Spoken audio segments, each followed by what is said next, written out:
Emmanuel Ufi selaku terlepas dari anggota DPRD Kabupaten Maluku Tenggara merupakan putra daerah Ohoi Ohinol, Kecamatan Kecil Timur. Terkait dengan berbagai persoalan mengenai proses kepala Ohoi definitif yang saat ini kemarin tadi kita lihat bahwa camat bersama jajarannya datang untuk menyelesaikan persoalan masalah BSO. Mungkin dari sisi berbagai hal, aturan dan lain sebagainya, seperti apa yang Bapak Ibu lihat?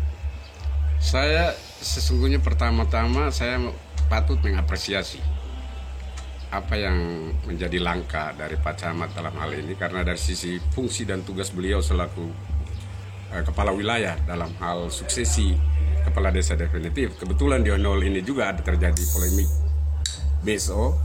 Wajar sekali beliau harus mengangkat menyempuh langkah itu. Fungsi koordinasi itu penting dan ini diimplementasikan hari ini. Dia datang sendiri, mengecek sendiri, kemudian terjadi perubahan-perubahan. Itulah mekanisme. Tapi sesungguhnya saya melihat dari awal proses atau mekanisme pemilihan kepala desa BSO ini sebenarnya mekanisme ini sudah benar. Bahwa kemudian ada yang mengkomplain ke kantor camat lewat camat sendiri dan Pak Camat kemudian datang hari ini, ya kita apresiasi itu sesungguhnya. Ini juga agar meredam semua yang terjadi di sini biar polemik ini bisa selesai dan jangan sampai berdampak ke hubungan masyarakat antara satu dan yang lain yang membuat sehingga yang sebenarnya tidak perlu terjadi sesuatu ini bisa jadi terjadi karena polemik ini, dan syukur bahwa hari ini semua sudah bisa diselesaikan sesuai dengan mekanisme. Iya. Mungkin dari sisi itu yang tadi terjadi, lihat mungkin ada harapan-harapan kepada masyarakat terutama marga-marga yang ada di Ohinol ini, sehingga apa yang dilakukan oleh pihak camat mari kita patuhi, karena kami lihat sendiri tadi pihak camat melakukan sosialisasi aturan dan sangat respon oleh 3 marga tadi. Betul, saya itu dari awal dari pembukaan pembicaraan saya mengapresiasi tindakan camat itu, sikap dan apa yang dilakukan camat. Dan ini sebenarnya sudah juga sering, kalau kapasitas saya sebagai anggota DPR, maka setiap kali rapat saya sering sekali ingatkan ke Ibu Debi dalam hal ini kapasitasnya sebagai kabak hukum agar dapat membuat jadwal guna mensosialisasi peraturan daerah 03 dan turunannya kepada masyarakat, secara khusus kepada aparat desa, sehingga dalam proses-proses tertentu mereka paham sesungguhnya bahwa ada batasan umur harus diikuti, bahwa ada larangan-larangan untuk BSO tidak boleh melakukan harus mereka paham. Karena bisa jadi juga mereka tidak paham ini. Itu satu. Kemudian yang kedua, di Ohinol ini tidak hanya BSO, kepala desa definitif terkantuk-kantuk sampai saat ini karena kesalahan dari BSO sendiri. Yang sebenarnya prosesnya berjalan itu harus BSO berdasar dari surat pejabat ke BSO untuk segera memproses itu. Mereka melakukan itu dan menyurati cukup ke Rinkot. Tapi yang terjadi BSO yang lama ini memerintahkan kepada wakil dari setiap marga untuk membawa calonnya untuk dijadikan sebagai calon kepala desa definitif. Ini kesalahan. Dan ini yang membuat sehingga Ohinol ini belum mendapatkan satu kepala desa definitif. Hanya itu. Pertanyaannya, mereka sudah 10 tahun, kurang lebih 10 menjelang 10 tahun ini, mereka paham aturan atau tidak? Saya yakin sungguh mereka paham. Tapi inilah kondisi yang terjadi, dan kalau ini semua kita lihat, maka terjadi agak sedikit ketegangan tadi itu pun masalah kenyamanan orang dengan jabatan tertentu yang sebenarnya secara aturan mereka hanya 6 tahun. Harus diganti, diproses kembali lagi dari marga. Tapi yang terjadi diberikan surat perpanjangan tugas oleh mantan kabak hukum yang lalu, yang notabene adalah putra daerah di sini sendiri. Nah, ini menjadi polemik. Ini masalah sebenarnya. Tapi ini direspon oleh camat yang saat sekarang ya, sehingga prosesnya pergantian BSO dilanjutkan ya. Betul, dan ini yang menjadi sebenarnya inilah saya patut mengapresiasi camat dalam hal ini. Dia begitu baik bisa mendengar semua apa yang menjadi harapan masyarakat. Secara khusus saya secara pribadi sering sekali ngomong, Pak Camat tolong selesaikan BSO di kampung. Karena bagi saya, bagaimana saya tiap saat harus berbicara tentang pemerintahan, tetapi di kampung saya sendiri prosesnya tidak berjalan sesuai dengan mekanisme dan aturan. Ini mestinya yang kita harus lihat, secara pribadi saya harus lihat itu. Makanya saya dorong untuk proses ini cepat. Dan secara khusus oleh pejabat yang baru, beliau sangat responsif untuk itu. Untuk segera memediasi ini. Dan prosesnya itu sudah berjalan. Namun dalam perjalanan ya namanya juga manusia, ada yang tidak senang, tidak ini, akhirnya terjadi proses pemilihan ulang dan tidak ada masalah lagi.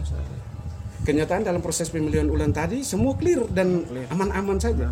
Ini karena masalah-masalah yang sebenarnya Miskomunikasi ya. miskomunikasi yang terjadi, dan terima kasih juga untuk Pak Pejabat bahwa Pak Pejabat sudah bisa memfasilitasi ini secara khusus. Ya mungkin terakhir, sebagai putra daerah, wakil rakyat, harapan kepada masyarakat sehingga tidak ada terjadi hal-hal yang kita tidak inginkan bersama. Ya, harapan saya seperti itu, dan saya kebetulan putra daerah sini berKTP di Ohinol juga. Saya tahu sungguh karakter orang Ohinol. Mereka hanya sebentar saja begitu karena hal perdebatan dalam diskusi, tetapi kemudian mereka ke belakang itu akan cair dalam hubungan-hubungan apapun. Dan saya harapkan bahwa tradisi kebiasaan yang selalu berjalan seperti itu tetap berjalan terus. Tadi pada saat Ufi menyelesaikan tugasnya, saya tidak ikut dalam proses itu, tapi saya sampai. Setelah selesai saya sampai, lalu saya bicarakan ini. Tolonglah secara terkhusus kepada pemuda, tinggalkan semua yang polemik yang ada di orang tua, tetapi pemuda dan generasi muda secara khusus harus bersatu untuk membangun kampung kita. Bahwa jabatan itu hanya sementara. Jabatan itu adalah mana yang wajib dijalankan secara baik dan benar. Itu. Dan sebenarnya kita sebagai generasi muda, sebenarnya harapan saya juga, kedepankan Ohinhu di atas segala-galanya. Kedepankan kepentingan umum di atas segala-galanya. Itu kuncinya.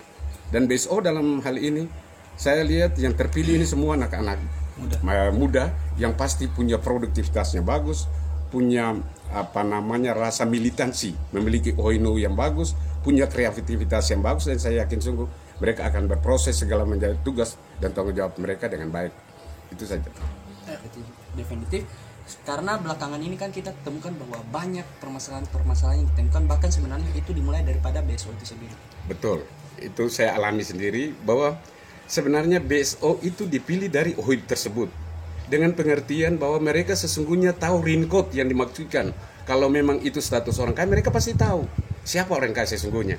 Sehingga tugas ini jika pejabat menyurati mereka, mereka cukup menyurati rinkotnya. Jangan melebar tuh. Sebab sesungguhnya di kampung manapun di KI ini yang namanya orang kaya hanya satu turunan. Tidak bercabang. Nah, yang disasalkan biasanya terjadi polemik karena BSO-BSO itu kadang-kadang menjadi tim sukses daripada calon-calon tertentu. Itu masalah. Kebanyakan kalau teman-teman wartawan sering datang di Komisi 1, begitu banyak persoalan di situ. Mereka tidak menempatkan diri sebagai BSO yang sesungguhnya dalam hati kecil mereka kalau ditanya pasti mereka tahu bahwa iya orang kaya yang sana. Tapi mereka karena sudah didomplengi oleh orang-orang tentu dalam rangka kepentingan itu, maka mereka tidak lagi menjalankan tugas dan tanggung jawabnya secara baik dan benar. Dan ini harapannya kepada seluruh BSO di Kabupaten Maluku Tenggara. Jabatan orang kaya itu adalah jabatan adat. Kita sebagai anak KI ketika menyalahi adat, hukum adat, maka pasti ada konsekuensi hukum adat di balik itu. Ini tolong dipahami oleh kita semua secara khusus BSO-BSO. Marilah kita mencontoh begitu banyak desa, contohnya di Kebesar, Ohirenan. Itu sangat clear dan aman sekali. Pada saat itu pejabatnya adalah saudara kepala dinas perikanan. Itu cepat sekali karena mereka paham.